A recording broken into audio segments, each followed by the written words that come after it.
talent just oozes. When he's right, man, it's really scary, like how much talent this 21-year-old guy has. Now there's no question that he is starting to take that mantle. I think in his last 30 games, he has 9 homers and a 902 OPS.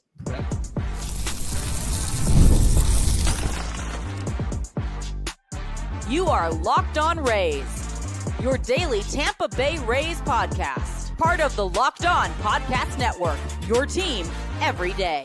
Welcome into Locked On Rays, your daily podcast covering everything Tampa Bay Rays, from game analysis to player interviews. We've got you covered with all the latest news and insights. My name is Kevin Weiss.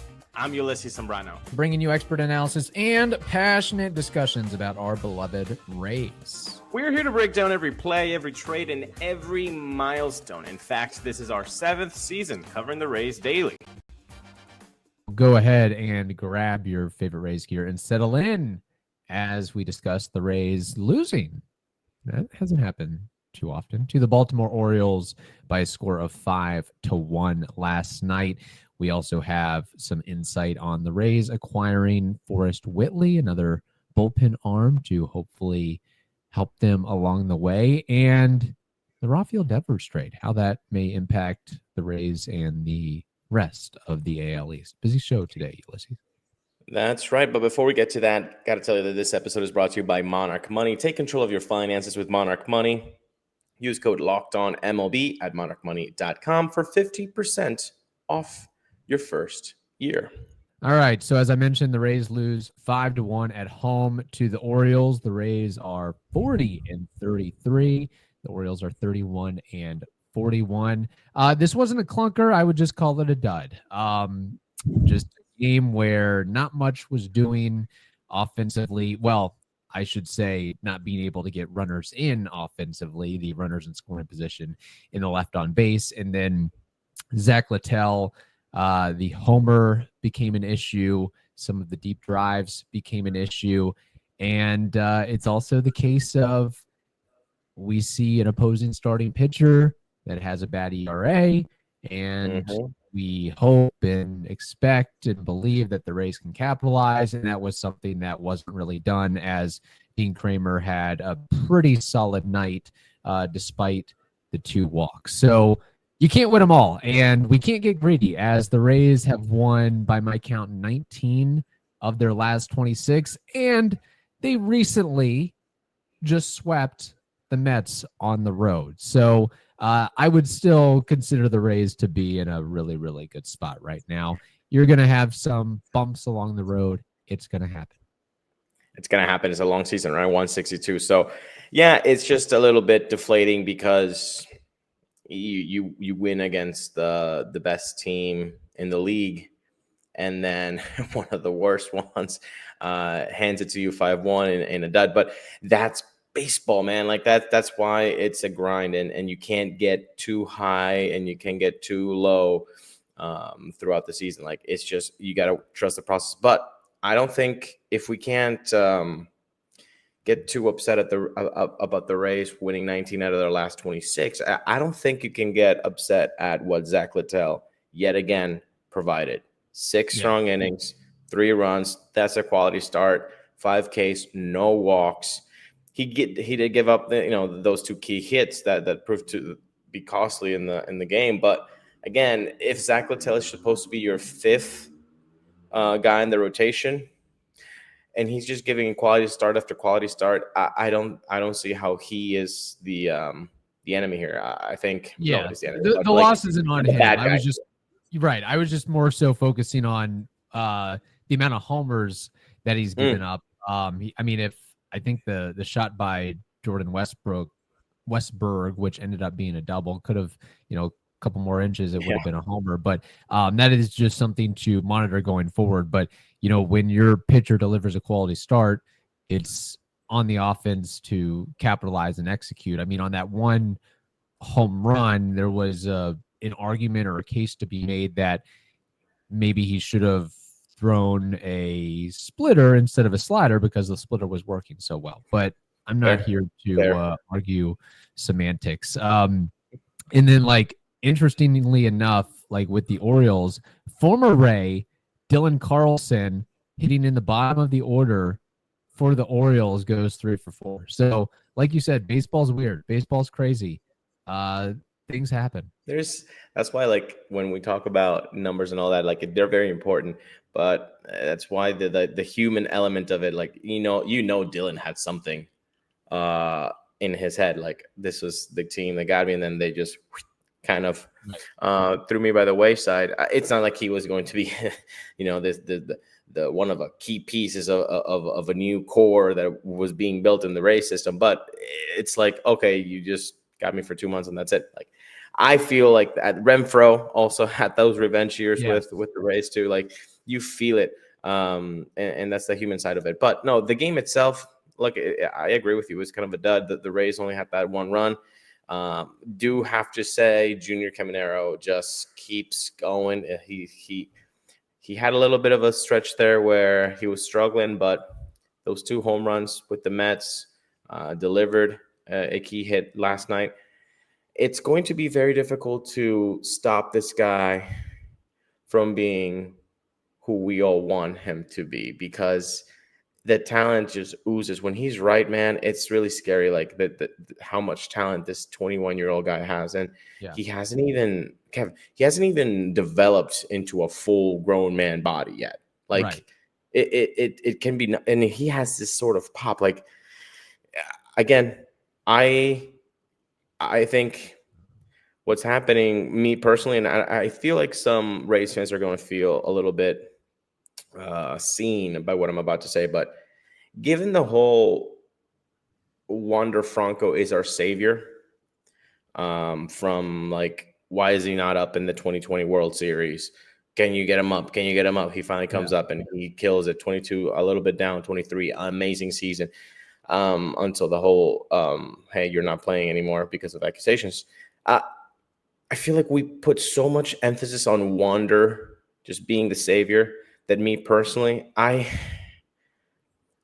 have reservations about putting the same label on Junior, because I'm afraid that that's ultimately what is your downfall. It's just counting on the one guy, on that one player to be the savior for the whole franchise. Like, that's why, like, I would love Junior Caminero to be everything that is expected, but I still feel like I don't want to just label him that. I want him to be great, but to put all of our hopes and dreams of this team going forward onto one 21-year-old, I've already seen what can happen.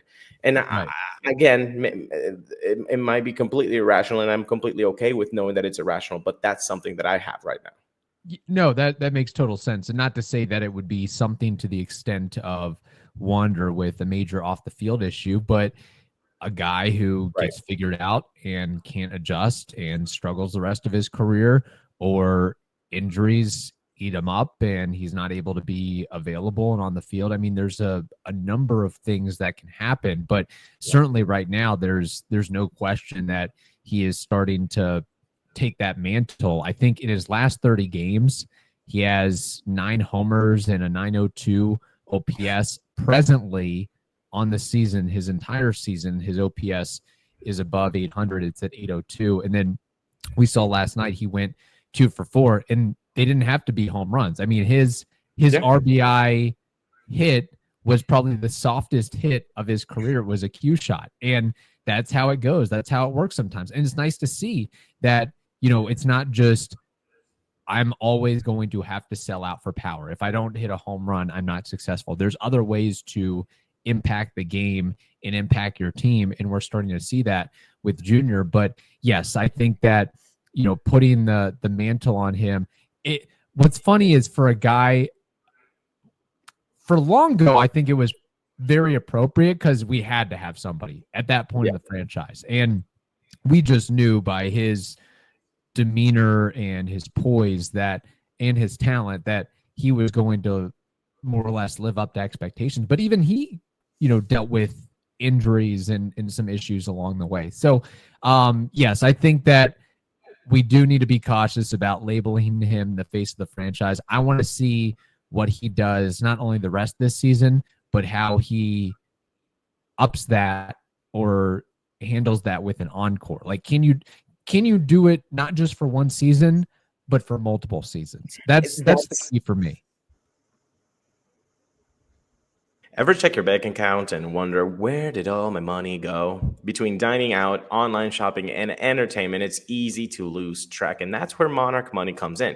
It's your personal CFO giving you full visibility and control over your finances. Just like Kevin Cash has all the information readily available from his coaching staff and from the front office, you can have that right in front of you with Monarch Money. It's not just a budgeting app, it's a complete financial command center, and you can track all your accounts, investments, and spending in one place. So today, take control of your finances with Monarch Money using code LOCKEDON MLB at monarchmoney.com for 50% off your first year. It's an amazing deal, people. So again, go to monarchmoney.com, code locked on MLB for half off your first year.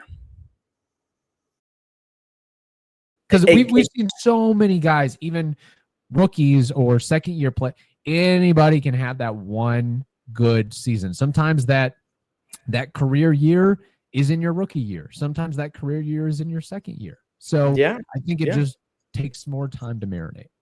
I think with that comes the overarching theme of let's not, at least for me, I'm not going to put that onus on him. I want it to happen organically. I want him to be so good for consecutively that there is no discussion to be had. That it just happens that no, he is the guy. I feel like because of what we have seen with Wander and very well put, Kev. Like, it doesn't have to be something off the field like that. It can be any sort of thing that would take him off being the face of the franchise. But I'm a little bit hesitant on giving him that. I just want him to just keep being healthy. And I feel like we said this in the preseason. If he is healthy, the numbers will come.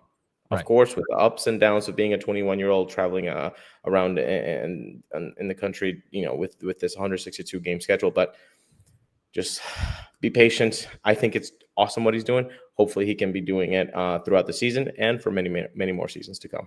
Yeah, and I would just say this. I mean, not to say this would preclude him from being the face of the franchise, but there are certainly parts of his game that he needs to shore up. He needs to be better defensively, all in all. And he needs to find a way to draw more walks and, if possible, find a way not to ground into double play. So it's not like he's without flaws. Like, I would say, again, it's not really a fair comparison, but there are guys that have debuted on other teams at his age that have been more impressive. I mean, Tatis, for example, I'm just throwing out one name. Gunnar Henderson, for example, Witt, for example. Two guys that did it earlier, Juan Soto and Ronald Acuna.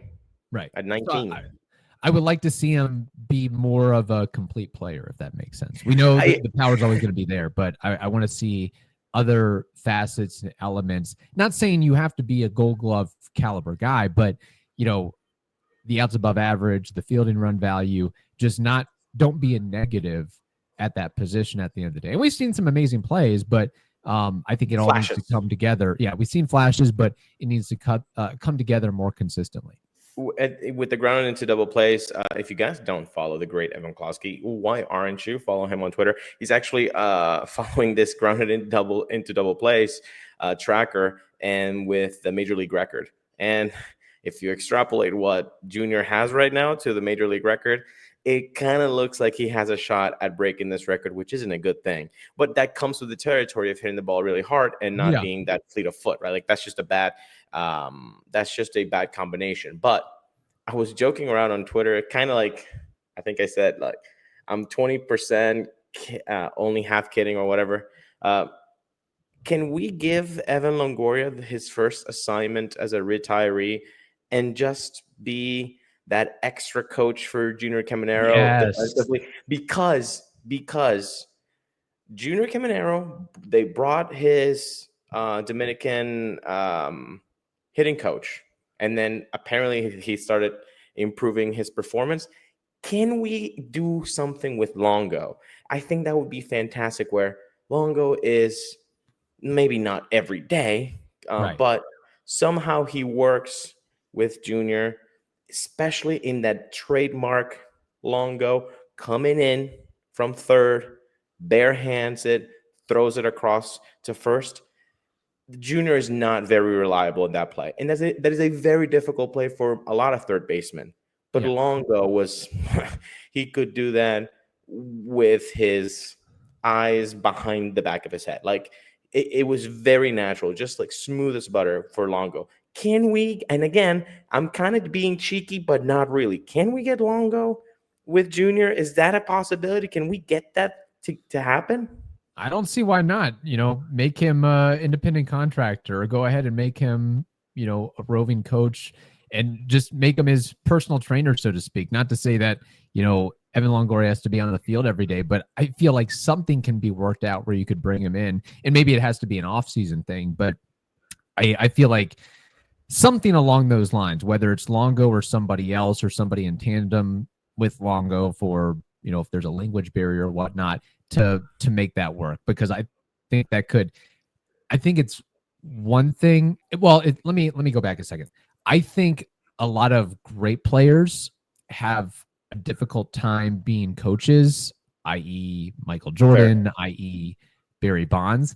But for one reason or another, I feel like Longo would still be a good coach, and then he'd be able to get on the players level. And I mean, Junior is extremely talented too. It's not like he's a slappy or anything like that. So he can kind of match talent to some extent. But yeah, I think that would be great. Now, speaking, not to make this a total Junior Caminero episode, but he has 17 home runs right now.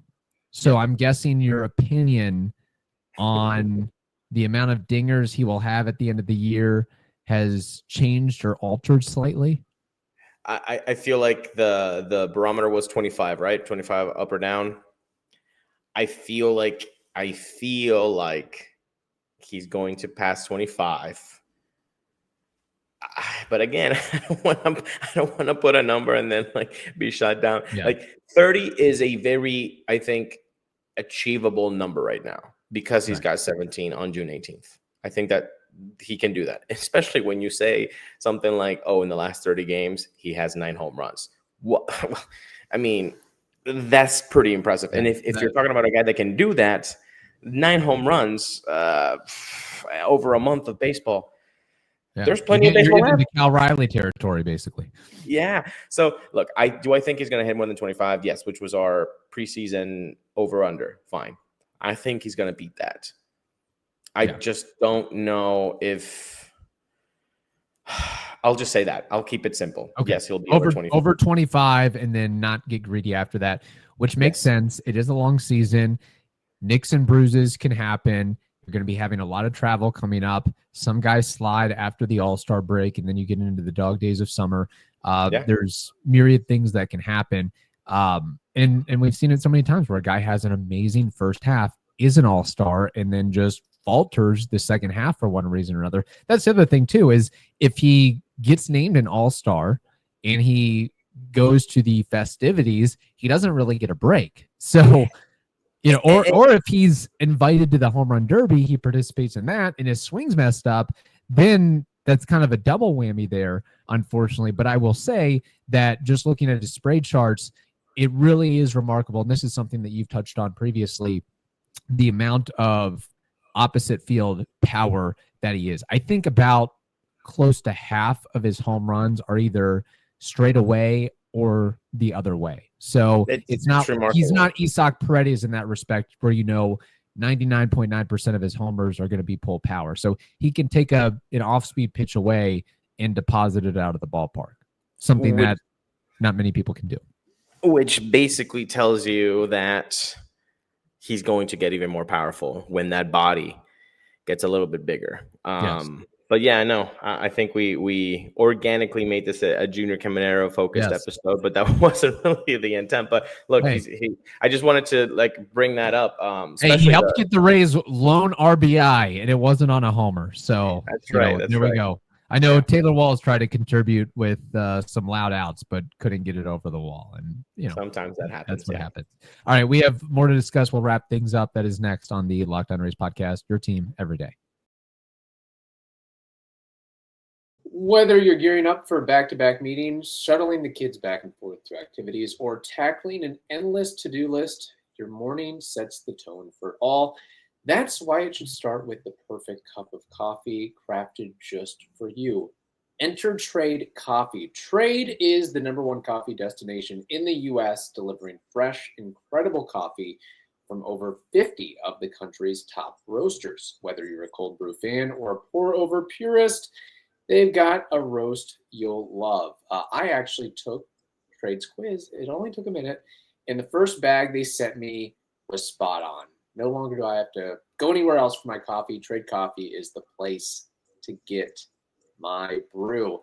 So right now, you should do the same. Trade is exclusively offering our customers 50% off your 1-month trial at drinktrade.com/lockedonmlb. That's TRADE.com/lockedonmlb for 50% off your 1-month trial. Welcome back into the Locked On Rays podcast, and thanks for making us your first listen every day. We are part of the Locked On Podcast Network, your team every day. Ulysses, something that happened over the last couple of days, which we didn't have a chance to discuss. The Rays did acquire an arm. This occurred back on June 13th. They got right-handed pitcher Forrest Whitley from the Houston Astros in exchange for cash considerations, which was reported to be around $100,000. Whitley was designated for assignment just days earlier by Houston, and they had 7 days to trade, release, or place him on waivers. And the Rays, like they do, look for diamonds in the rough or guys who have potential and talent, but have a rough go for one reason or another, or multiple reasons or another. And they're like, we like Forrest Whitley. We'll target him and think we can insert him into our bullpen and he can be successful. He is 6'7", which is amazing. Kyle Snyder loves that. He was a first-round pick in 2016 out of a San Antonio high school, signed a nice signing bonus for $3+ million. And he was once not only a top 10 prospect, but I believe at one point the #1 pitching prospect. And then Tommy John surgery happens, other injuries happen, and suspensions happen, and his major league stats don't look that great, but that's okay because I feel like this is a guy that the Rays can work with and mold and refine to some extent. And if it doesn't work out, all it cost you was $100,000 in a roster spot. I mean, it's really a low risk, possible medium or high reward move, and I'm excited to see what he can do in a Rays uniform. I think really for the Rays, it's just about simplifying the message and simplifying the mechanics and maybe simplifying the repertoire, because I think I looked at Savant and he has technically like 6 different pitches. If you're going to be a bullpen arm, and maybe the Rays, think the world of them and say, hey, we can make you into a Drew Rasmussen or a Jeffrey Springs and convert you from bullpen to starter. But I feel like you could harness some of those pitches and say, hey, just use your best 2 or best 3 and see what comes of it. 6 pitches for a starting pitcher would be very impressive. For a reliever is almost unheard of, really. So I would think that if they're going to move him to the bullpen, that repertoire is going to be shrinking somewhat. That fastball and curveball probably not being shrunk, and he's going to feature those 2 at least. But he was drafted in 2016, I believe. Yes. So this is a guy that you've heard of a lot if you are in the baseball know-how. Like Forrest Whitley is a name that we've heard. And this is how long sometimes it takes to matriculate into something, right? He was drafted at a high school. So a lot of things have happened. I think, about 3 presidents have happened. Since which is crazy. So that's how long it takes in baseball, right? But going back to what he can provide, I think this is the kind of get by the Rays that just shows their confidence in taking a guy who might not have gotten the right results yet, but that they believe that they can just do a few tweaks here and there and get something out of it. I like you said, it only costs you $100,000. So this is not even like low risk, high reward. This is like no risk. Yeah. This is no brainer. It's a no brainer, really. Exactly. Yeah. Well put. Like you have to try it. Now, again, sometimes when you have that label of top prospect, that can wear on you because you know that everybody within the organization knows it and is counting on you. So that could have been definitely a factor in Forrest's performance on the field. And now with this change of scenery, maybe that no longer weighs heavy on him. I'm just a guy that they got for cash considerations. And hopefully that works. And look, I've said this 1,000 times, and I know that you agree with it. The Rays have so much of a track record, of positive track record with pitchers that I don't care if you take a guy that was selling solar panels last year. I trust you that he'll be a 2.20 ERA guy. So Forrest Whitley with the type of raw stuff and raw material and raw ingredients that he has himself, with a blindfold, I trust Rays front office and Kyle Snyder and company to hopefully make him into some sort of weapon. Maybe that's just a seventh inning guy, just a guy that can fill up the B squad, but that can overtake Mason Englert or a Cole Sulser of sorts. Like maybe those are the types of names that can be dropped down because Forrest Whitley has found something with the Rays. Yeah, I think change the scenery is the big thing. New message, different message, new coaches. I think he probably just wore out his welcome, or it just got tiring in Houston where he couldn't get over the hump. So I think sometimes just a change of scenery can do wonders for a guy like this. And really, you would think, okay, first round draft pick, top 10 prospect, former top 10 prospect, maybe there's some ego or I'm going to do it my way. I got here on my talent. Now you're kind of damaged goods a little bit. So maybe you're more likely to take some of that beneficial coaching and utilize that in a game. And if I'm Forrest Whitley, I'm like, I don't care what role you put me in. Seventh inning guy, sure, I'll take it. I just want to be successful. I just want to be in a major league uniform. And I think that's kind of where it works out for the Rays. And, I saw a couple highlights of him. I mean, he's got a really good fastball, 96, 97, top of the zone. He gets the excellent extension, as you would imagine, with the guy being 6'7". And the curveball has some amazing break to it as well. So there's definitely parts that you can build around. And I want to monitor to see how they utilize him going forward and if his role maybe possibly expands as he gets more action and maybe starts putting up zeros on the board. But, this cost you just a little bit of money and replacing Mason Englert. That's fine. I'm willing to do a Forrest Whitley for Mason Englert spot at this point in time. That's perfectly fine with me. And you're talking about Forrest Whitley coming in and saying, put me however you want to put me, use me however you want to use me. Just I'm here to serve the team. Well, apparently that's what Rafael Devers is saying to the San Francisco Giants, which is not something he said to the Boston Red Sox. And I think this is huge, and I want to talk about it because I feel like in the AL East, this is pretty huge. I feel like coming in, the Red Sox were seen as the hot new shiny toy, and they just didn't get off to the right start. They're hanging in there in the middle of the division, but they were expected to fight for that top spot. And now without Rafael Devers, I feel like, let me put it this way. Do you feel more confident about the Red Sox winning the division this year than you did before the trade, or not?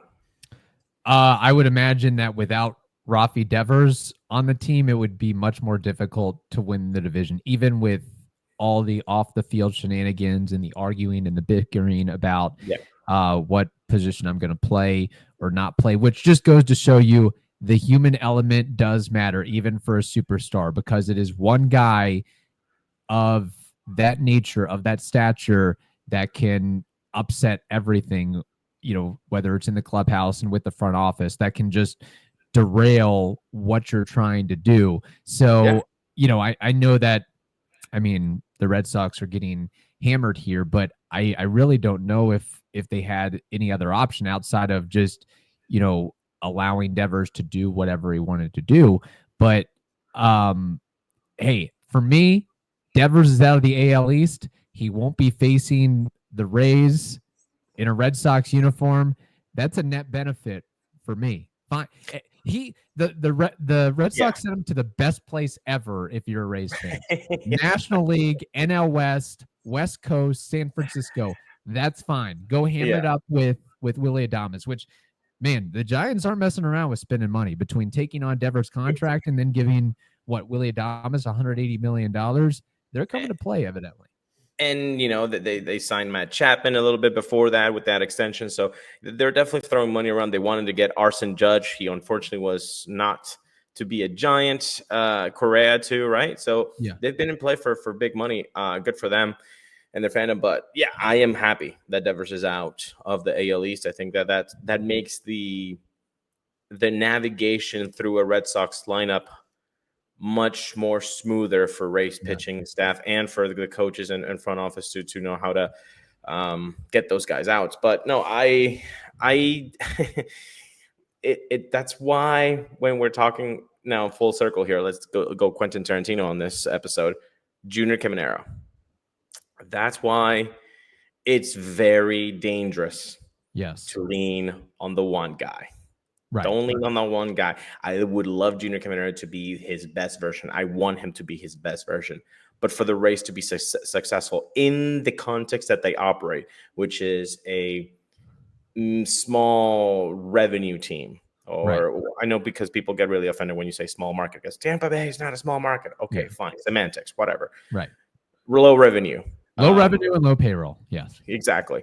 In that case, that context matters, where you cannot put all your chips into one player. And so, yes, do I want Junior to be his best version? Absolutely.